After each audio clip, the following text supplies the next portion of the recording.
परम तपस्वी शौभरी जी एक बार यमुना जल में डुबकी लगाकर तपस्या कर रहे थे, जल को स्तंभित करके। देख लो, ऐसे ऐसे महात्माओं को माया आकर्षित कर लेती है। अपने लोग तो एक डुबकी लगा के 1 मिनट भी नहीं रुक सकते, वो समाधि लगा लेते थे। जल को स्तंभित कर दिया और थल की तरह बैठे समाधिस्थ। महाराज शौभरी जी ने देखा कि एक मत्स्य मछली से क्रीड़ा कर रहा है, मैथुन सुख।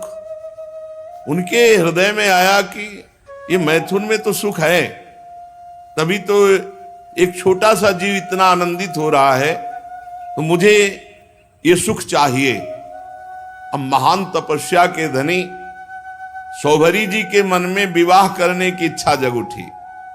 सीधे राजा मानधाता के पास गए। महल में 50 राजकुमारियां थीं। कहा कि एक भिक्षा में मुझे दो, मैं ब्याह करूंगा। अब बड़ी समस्या, शरीर से गंध आ रही, मछली जैसी, जल में समाधिस्थ, हड्डी हड्डी दिखाई दे रही, कौन राजकुमारी इनको पसंद करेगी?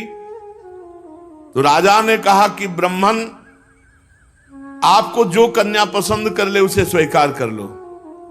शौभरी जी ने राजा मानधाता का अभिप्राय समझा कि तुम मुझे बूढ़े समझकर, कुरूप समझकर ऐसा बोले हो ना। झुर्रियां पड़ गई, बाल पक गए, सिर कंपायमान है, तो सोच रहे होगे कि शौभरी को कौन वरण करेगा। तो अब मैं ऐसा रूप धारण करूंगा कि तुम्हारी 50 की 50 झगड़ा करके हमसे ब्याह करेंगे। राजा से कहा, तुम आदेश दो अपनी राजकुमारियों को कि शौभरी जी महल में पधार रहे हैं, जो पसंद करे वरण कर ले पति के रूप में। अब तो ऐसा सुंदर रूप संकल्प से बना, तपस्वी महापुरुषों के लिए क्या दुर्लभ। देख लो, कामना जागृत हुई तो भजन का प्रयोग कहां होने लगा। ऐसा रूप की देवांगनाएं लालायित हो जाएं। शौभरी जी ने अंतःपुर में प्रवेश किया और वहां राजा का दूत पहले ही बोला कि राजकुमारियों, परम तपस्वी शौभरी जी पधार रहे हैं, जो पति रूप में वरण करना चाहे वो वरण कर लें। फिर तो 50 कन्या दौड़ पड़ी शौभरी जी के रूप को देखकर। इतना सुंदर रूप, सबने अपना पति बना लिया। शौभरी जी ने कहा, चिंता 50 चलो, 50 के साथ ब्याह करेंगे। अब वो कन्याएं तो बहुत सुखी हो गई, इतने सामर्थ्यशाली महात्मा पति के रूप में प्राप्त हुए हैं। एक दूसरे से कलह करने लगी और एक दूसरे से कहने लगी, तुम्हारे योग्य नहीं, मेरे योग्य हैं। ऋग्वेदी शौभरी जी ने कहा 50 के योग्य है, चलो। और अपनी तपस्या के प्रभाव से नई सृष्टि की। महल, उपवन, नगर, सबकी रचना यमुना किनारे की। सौगंधिक पुष्पों के बगीचे, परिपूर्ण कमलों से सरोवर, बगीचों में बहुत सुंदर सुंदर स्थान, महल, बहुमूल्य शैया, आसन, वस्त्र, आभूषण, स्नान, सुस्वादु भोजन, पुष्पमाला, दास दासियां सब प्रकट कर दी तपस्या से। जैसे राजा की बिरुदावली का बखान करते हैं सूत मागध बद्दीजन, वैसे ही पूरा सब वैभव। जब 50 से ब्याह करके चल रहे थे तो मानधाता को लग रहा था कि भोजन की व्यवस्था कैसे होगी। तो कहा, कल यमुना किनारे आ जाना। तो सप्त द्वीपवती पृथ्वी के स्वामी मानधाता जी ने जब शौभरी जी के तप का प्रभाव देखा तो आश्चर्यचकित हो गए। उनके पास भी वो भोग सामग्री नहीं थी जो शौभरी जी के पास थी। तपस्या, उनका ये गर्व जाता रहा कि मैं सार्वभौम सम्राट हूं। शौभरी जी गृहस्थी के सुख में रम गए, अपने निरोग इंद्रियों से विषयों का सेवन किया। पर विषय सेवन से कभी काम तृप्ति थोड़ी होती। जैसे घी की बूंदों से आग तो और लपट बढ़ती है, ऐसे ही उनका असंतोष बढ़ा भोगों का। 50 राजकुमारियां वैभव सब सुख। ऋग्वेदाचार्य शौभरी जी एक दिन यमुना जी के तट पर बैठे और विचार किया कि अरे एक क्षण का कुसंग, मछली के एक क्षण के कुसंग से मेरी ये स्थिति हो गई कि मैंने सारी तपस्या खो दी केवल भोगों के लिए। अरे मैं तो बड़ा तपस्वी संयमी था, ये मुझसे चूक कैसे हो गई? ये मेरा आधा पतन तो देखो। मैं दीर्घ काल से अपने ब्रह्म तेज को अक्षुण्ण रख रहा था, परंतु जल के भीतर विहार करती हुई एक मछली के संसर्ग से मेरा ब्रह्म तेज नष्ट हो गया। अतः संगम त्यजेत मिथुन व्रतिनाम मुमुक्षु सर्वात्मना न विसजेत बहिरिंद्रियाणि एकश्चरन् रहस्य चित्त मनंतई से युंजीत तद्वृत्ति सुसाधु सुचेत प्रसंग। मुमुक्षु को चाहिए, साधक को चाहिए, जो भगवत प्राप्ति करना चाहता है, मैथुन धर्म से युक्त किसी भी प्राणी पर दृष्टि न डाले, न उनका संग करे। चाहे पशु पक्षी ही क्यों ना मैथुन कर रहे हो, अचानक दृष्टि चली गई, नीचे करो और नाम जप करो, दोबारा उधर मत देखना। दोबारा देखा तो घटना घटेगी जीवन में, उसका संकल्प बनेगा, क्रिया में उतर जाओगे। संगम त्यजेत मिथुन व्रतिनाम मुमुक्षु, जो मुक्त होना चाहता है ऐसे व्रत वाला साधक कभी किसी जीव को मैथुन करते हुए ना देखे। अगर एक बार दृष्टि चली जाए तो तुरंत वहां से हटा के नाम जप में लगावे। सर्वात्मना न विसजेत बहिरिंद्रियाणि, सदैव अपनी इंद्रियों को अंतर्मुख रखे, बहिर्मुख न छोड़ दे, स्वतंत्र रूप से इंद्रियों को बहिर्मुख न होने दे। एकश्चरन्, अकेला रहे, चित्त मनंतई से, अपने चित्त को सर्वशक्तिमान भगवान में ही केवल जोड़े। चित्त का चिंतन विषय ना होना चाहिए, परमात्मा होना चाहिए। एकश्चरन् रहस्य चित्त मनंतई से युंजीत तद्वृत्ति सुसाधु सुचेत प्रसंगा। अगर संग करना पड़े तो भगवत प्रेमी महात्माओं का संग करे, अन्यथा असंग रहे, निरंतर भगवत चिंतन परायण रहे, इंद्रियों को अंतर्मुख रखे, कभी किसी को मैथुन से सहवास से युक्त देखकर आकर्षित ना हो जाए। नहीं, शौभरी जी कह रहे हैं कि हमारी दुर्दशा देख लो। विघ्न से बचने के लिए जल को स्तंभित करके भजन कर रहे थे, वही विघ्न पड़ गया। भगवान नाम निरंतर जपो, इंद्रियों को स्वतंत्रता मत दो, कोई बहिर्मुख दृश्य ऐसा मोबाइल में या बाहर मत देखो जो तुम्हें भगवत विमुख कर दे। देखो, मैं पहले एकांत में अकेले तपस्या में संलग्न था, फिर मछली का मैथुन देखा। मोबाइल में गलत दृश्य देखने वाले कैसे संभल सकते हैं? जब मछली की क्रीड़ा देखकर एक महात्मा 50 ब्याह करता है, तो तुम मनुष्य की क्रीड़ा देखोगे सर्च करके, गंदी गंदी बातें देखोगे, इधर उधर की नाटक नौटंकी देखोगे, तुम भजन करोगे? ये बहुत बड़ी कलयुग की कुचाल है मोबाइल। अगर इससे काम ले पावे तो अपने बस जो महापुरुषों के वचन सुन लो, या जो अत्यंत आवश्यक कार्य कर लो, नहीं तो स्विच ऑफ करके रख दो। अगर बार बार उसको देखना और किसका मैसेज और सब, तो फिर वो आकर्षण चित्त में ऐसा बैठेगा कि एकांत में गंदी बातें देखने लगोगे। मतलब अगर मोबाइल से सही प्रयोग ना हुआ तो मोबाइल ही काफी है साधक को भ्रष्ट करने के लिए, नष्ट करने के लिए। इसलिए मैं पहले एकांत में अकेले तपस्या में संलग्न था। मछली की मैथुन क्रीड़ा देखकर 50 विवाह किए, फिर संतान से 5000 हो गई। कहां अकेला, कहां 5000 के बीच में। विषयों में सत्य बुद्धि होने से माया ने मेरी बुद्धि का हरण कर लिया। अब तो लोक परलोक की इतनी कामनाएं, मैं पार नहीं पा रहा। कहां अकेला भगवत चिंतन कर रहे थे, कहां 50 पत्नी, फिर 5000 संतान, फिर उनके ब्याह बर, फिर उनकी, कहां मैं फंस गया। ऐसा ज्ञान होने पर तत्काल विरक्त हुए और सन्यास पुनः लिया और वन को चले गए।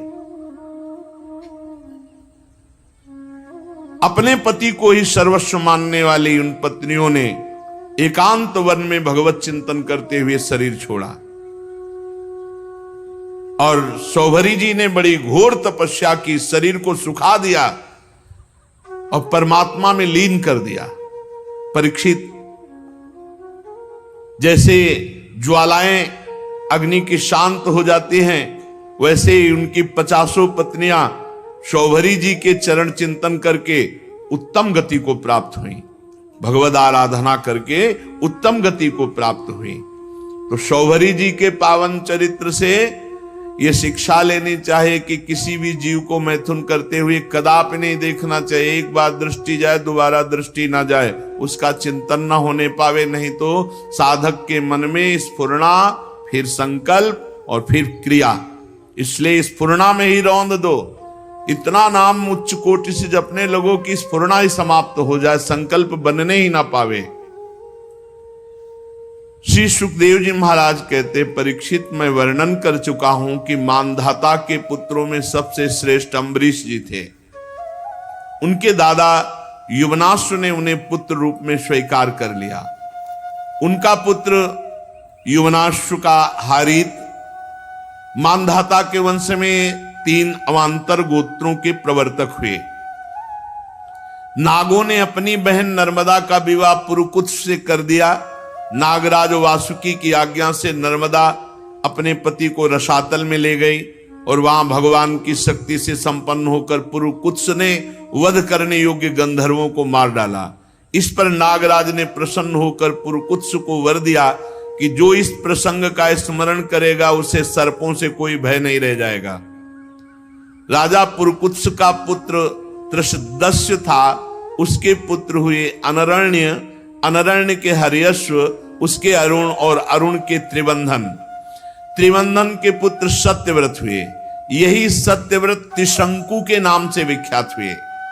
यद्यपि त्रिशंकु अपने पिता और गुरु के शाप से चांडाल हो गए थे, परंतु विश्वामित्र जी के प्रभाव से सशरीर स्वर्ग चले गए। जब देवताओं ने देखा अनाधिकारी तप के बल से स्वर्ग भेजा गया, तो वहां से ढकेल दिया और वे नीचे को सिर किए हुए गिर पड़े। परंतु विश्वामित्र जी के तपोबल से वो आकाश में ही स्थित है। न स्वर्ग मिला, न ये लोग बीच में टंगे हुए हैं। त्रिशंकु जी वे अब भी आकाश में लटके हुए हैं। त्रिशंकु के पुत्र थे हरिश्चंद्र जी।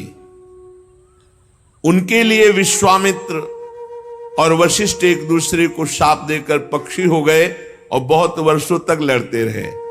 हरिश्चंद्र के कोई संतान न थी, इससे वो बहुत उदास रहा करते थे।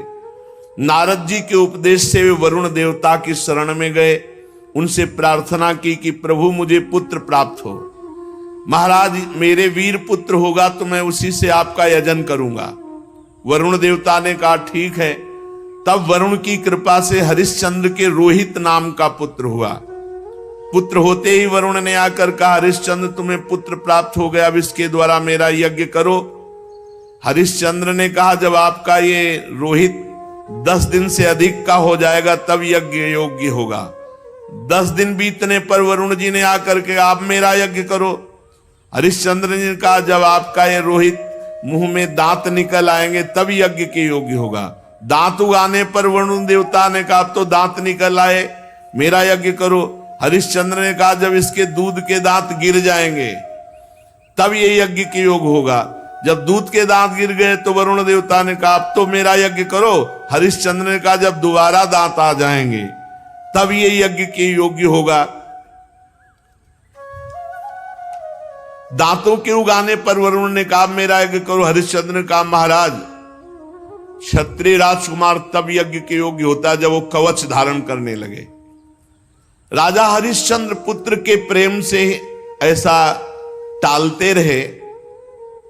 उनका हृदय पुत्र प्रेम में जकड़ा हुआ था। जो जो समय बताते वरुण देवता उसी की बाट देखते। जब रोहित कुंवर को इस बात का पता चला कि पिताजी तो मेरा बलिदान करना चाहते हैं, तो अपने प्राणों की रक्षा के लिए हाथ में धनुष लेकर वन में चले गए।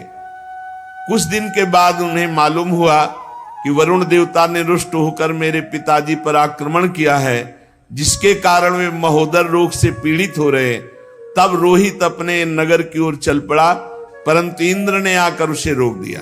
कहा, बेटा रोहित, यज्ञ पशु बनकर मरने की अपेक्षा है पवित्र तीर्थ और क्षेत्रों का सेवन करते हुए पृथ्वी में विचरण करना। इंद्र की बात मानकर वो 1 वर्ष तक और वन में ही रहे। इस प्रकार दूसरे, तीसरे, चौथे और 5वें वर्ष जहां जाने का विचार करते तो इंद्र देवता कोई न कोई रूप रख कर आते और उसे रोक देते। 6 वर्ष तक रोहित वन में ही रहे। 7वें वर्ष जब वो अपने नगर को लौटने लगे तो उसने अजीगर्त से उनके मंझले पुत्र शुनासेप को मोल ले लिया और उसे यज्ञ पशु बनाने के लिए अपने पिता को सौंपकर उनके चरणों में नमस्कार किया। तब परम यशस्वी श्रेष्ठ चरित्र वाले राजा हरिश्चंद्र ने महोदर रोग से छूटकर पुरुषमेध यज्ञ के द्वारा वरुण आदि देवताओं का यजन किया। उस यज्ञ में विश्वामित्र जी होता हुए, परम संयमी जमदग्नि जी ने अध्वर्यु का काम किया, वशिष्ठ जी ब्रह्मा बने, अयास्य मुनि सामगान करने वाले उद्गाता बने।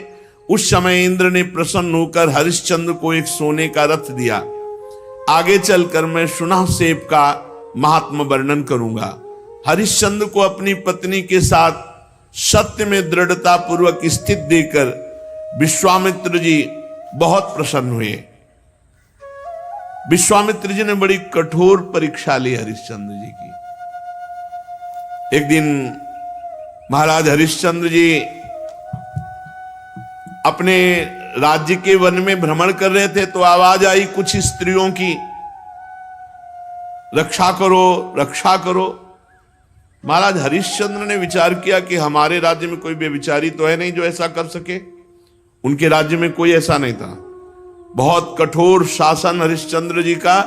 ये अयोध्या के चक्रवर्ती सम्राट थे, धर्मात्मा, प्रजापालक, दानवीर, भगवत भक्त और धर्मनिष्ठा का ऐसा प्रभाव कि इनके राज्य में कोई किसी माता बहन की तरफ गंदी दृष्टि से भी नहीं देख सकता था। इसीलिए उनके राज्य में किसी की अकाल मृत्यु नहीं होती, किसी को रोग नहीं होता। पूर्ववासियों में बड़ी धर्म की रुचि थी। तो जब एक दिन जंगल में शिकार खेलने गए तो वहां कुछ स्त्रियां पुकार रही थी और कह रही थी, हमें बचाओ, हमें बचाओ। राजा ने शिकार खेलना छोड़कर उनके समीप गए और कहा, डरो मत, हमारे राज्य में ऐसा दुष्ट बुद्धि वाला तो कोई है ही नहीं जो इस अन्याय करके किसी स्त्री को ऐसे, डरो मत। तो शांत हो गई। पास में देखा विश्वामित्र जी खड़े थे और वो स्त्रियां और कोई नहीं थी, विद्याएं थी जो अपने तपोबल से समस्त विद्याओं को अधीन विश्वामित्र जी कर रहे थे। मूर्तिमती विद्या स्त्री होकर क्रंदन कर रही थी और विश्वामित्र जी उन्हें अधीन कर रहे थे। जब उन्होंने कहा ऐसा कोई दुष्ट बुद्धि वाला हमारे राज्य में है ही नहीं, कौन है जो तुम्हें सता रहा है? तो विश्वामित्र जी ने कहा, सता तो हम रहे तो दुष्ट बुद्धि के हम हुए। और भारी क्रोध आ गया। जो ही क्रोध आया सो तप में क्रोध आना हानि का विषय, विद्याएं सब अंतर ध्यान हो गई। विश्वामित्र जी ने कहा, इतना तप करने के बाद मैंने अपने क्रोध को संभाला था और विद्याओं को अधीन किया, तुमने मुक्त करा दिया, तुम बड़े दयालु हो। गुस्सा में कहा। हरिश्चंद्र जी ने हाथ जोड़कर विनय पूर्वक कहा, मुनि, मैं राज्य धर्म का पालन कर रहा हूं। राजा का कर्तव्य है, यदि कोई अनाथ, कोई शरणागत किसी भी तरह सताया जाता है तो उसकी रक्षा करना कर्तव्य है। अच्छा, तो फिर मेरी भी रक्षा करो, मेरी इच्छा अनुसार दान करो। राजा ने कहा, आदेश कीजिए। तो उन्होंने कहा, इस समय तुम्हारे पास क्या है?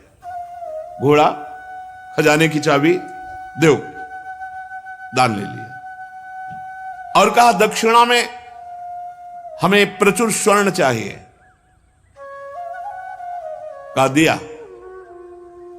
ठीक, चलो दक्षिणा दो। तो उनका खजाने तो पहुंचे। बोले, मिथ्यावादी, जब खजाने की चाबी दे दी तो खजाना तेरा कैसे? हाँ, ये बात तो है। और घोड़ा दे दिया तो जहां तक घोड़े की टाप गई, सारा राज्य मेरा।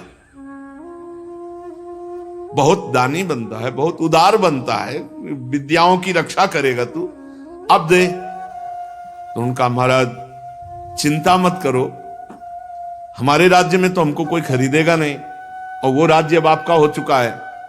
इसलिए राजा ने विचार किया कि सभी शास्त्र पुराण कहते हैं काशीपुरी भगवान शंकर के त्रिशूल पर बसी है और उसके अधिपति देवाधिदेव महादेव हैं, अतः वो परम दिव्यपुरी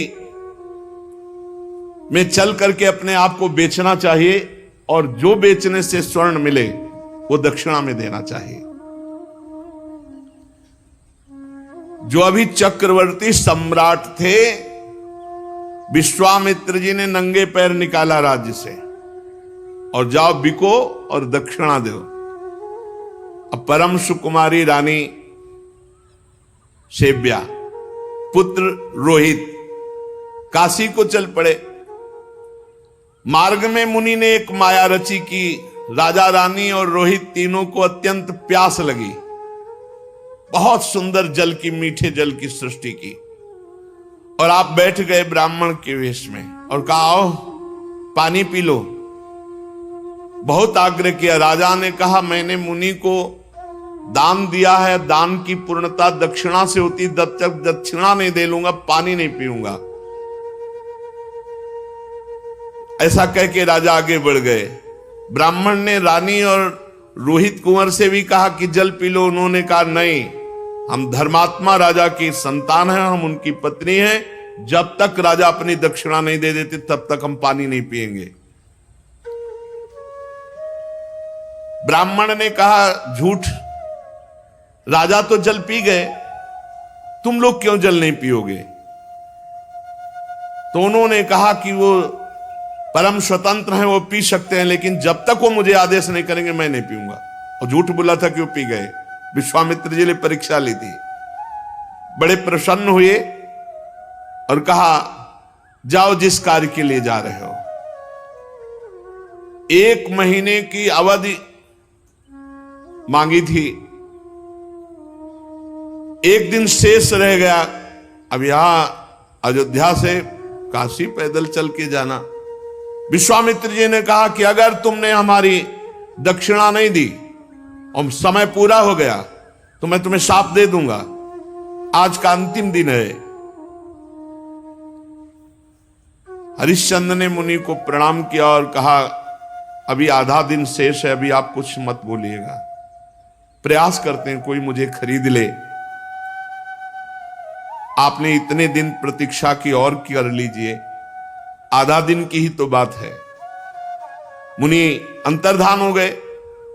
राजा ने अपने बेचने का निश्चय करके पुकारा। साध्वी रानी ने कहा महाराज अगर आप बिक जाएंगे तो मैं और पुत्र। तो उन्होंने कहा देखो धर्म के लिए सब कुछ बलिदान है, अगर पूरी दक्षिणा नहीं पड़ी तो आपको भी बेच दूंगा, पुत्र को भी बेच दूंगा, अपने आप को बेच दूंगा। पति की ऐसी अवस्था देख करके रानी बहुत अंदर से विकल हुई।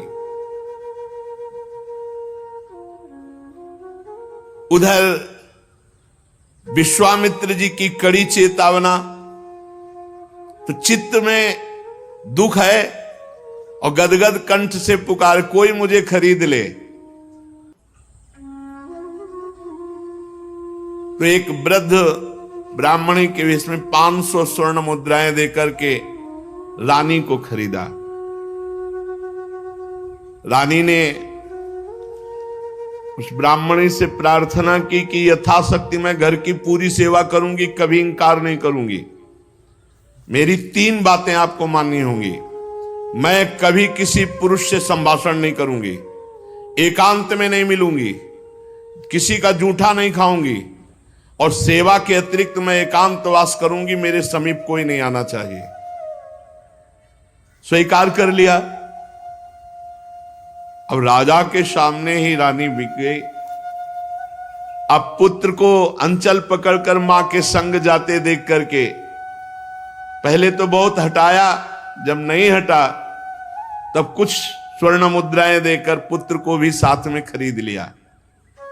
राजा अत्यंत दुख से व्यथित कि कहां राजकुमार और महारानी कैसे रहती थी, आज बिक करके सेवा में। विश्वामित्र जी आज हमके राजा ने प्राप्त धन कि हमने पुत्र और पत्नी बेच दिया, ये लीजिए, तो उनका शेष पूरा कौन करेगा? हम महाराज अभी मैं हूं ना, मैं अपने को आवाज लगाता हूं, कोई न कोई मिल ही जाएगा। तो उसी समय चांडाल खरीदने के लिए उपस्थित हुआ। विश्वामित्र जी की पूरी दक्षिणा दी। जब राजा को पता चला खरीदने वाला मेरे को चांडाल है, तो उन्होंने कहा, विश्वामित्र जी आपकी शाप की अग्नि से जलकर मरना ठीक है, लेकिन इस चांडाल की अधीनता मैं स्वीकार नहीं कर सकता। विश्वामित्र जी, समय खत्म हो रहा है, मुझे दक्षिणा चाहिए थी, वो मिल गई, अब तुमको चांडाल के अधीन होके रहना पड़ेगा। अब तो उसकी इच्छानुसार बनकर के दास सेवा करनी होगी। विश्वामित्र जी ने कहा, 1 अरब स्वर्ण मुद्रा दी है, हरिश्चंद्र तुम्हारे को खरीद लिया इस चांडाल ने। बड़ी विडंबना, चक्रवर्ती सम्राट चांडाल के अधीन। उन्होंने कहा, स्मशान में पहरा दो। रात्रि में स्मशान के पहरा में काम में लगा दिया। अब और दिन रात लाठी लिए हुए मरघट में सौदा करने वालों से कर वसूल करते। जहां सैकड़ों दासियां सेवा में रहती थी, वहां महारानी दासी बनकर के ब्राह्मणी के यहां सेवा में झाड़ू लगाना, घर लीपना, जल भरना, ये सब। और राजकुमार रोहित को भी सेवा दी गई थी, पुष्प चयन करके लाओ। विश्वामित्र जी को इतने पे भी संतोष नहीं हुआ। चांडाल की आज्ञा से नादों में जल भरते थे और विश्वामित्र जी उन नादों को फोड़ देते। जब जल बह जाता तो चांडाल आकर बहुत तिरस्कार करता हरिश्चंद्र का, हाथ जोड़े सर झुकाए खड़े रहते हरिश्चंद्र। एक दिन पुष्प चयन करने के लिए संध्या के समय राजकुमार रोहित गया तो वहां सर्प ने डस लिया। तत्काल प्राणांत हो गया बालक का। अब महारानी जिस पुत्र का मुख देखकर जीवित थी, वो पुत्र विधाता ने छीन लिया। दुख पे अपार दुख। रात्रि का घोर अंधकार, आकाश में मेघ आच्छन्न है। अकेली पुत्र के शव को लोग लेकर रोती हुई जा रही, वहां कोई साथ नहीं, कोई ब्राह्मणी साथ नहीं। श्मशान में पहुंची। हरिश्चंद्र जी ने देखा, रे ये हालत हमारी पत्नी की धर्म के लिए, लेकिन मैं जब बिक चुका हूं तो अपने धर्म से नहीं हटूंगा। रानी विवश में ही रात में सौ लेकर श्मशान जब गई तो वहां बहुत जोर के रोती हुई हरिश्चंद्र से कहा कि तुम्हारा पुत्र पधार गया है, सर्प ने काट लिया है। हरिश्चंद्र बोले, श्मशान के स्वामी का पहले कर दो, फिर आपके लिए बिक गई हूं, आपके लिए बिकी हूं पुत्र के सहित। तो पुत्र पधार गया है, हमसे कह रहे हो कर दो, कहां से दूं, क्या है हमारे पास? अयोध्या नरेश चक्रवर्ती सम्राट महाराज हरिश्चंद्र वज्रपात मानो हो गया हो, लेकिन हिले नहीं, अपने धर्म में रहे। उन्होंने कहा कि तुम कल्पना भी नहीं कर सकती हो कि हरिश्चंद्र का हृदय इस समय कैसा है।